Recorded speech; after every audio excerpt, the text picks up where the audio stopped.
Hello everyone, today I'm going to show you how to fill up PDF forms on PC. There are many different websites that allow you to fill out PDF forms and they normally say they are free. However, when you do fill out the form and then you go to download it, most of the times you have to pay. Today I'll show you how to do it completely for free and using the app that comes already with Windows. First, download the PDF that you need, then go to where it is downloaded, right click on the PDF form, click Open With, and select Microsoft Edge. You'll now see that the PDF form is here on Microsoft Edge. Once the PDF is open, you can use the draw tool, for example, to draw whatever you would like.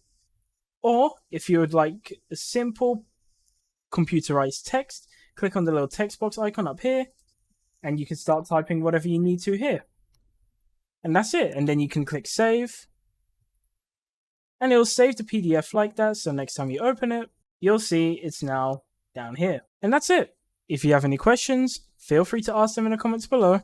Thank you for watching.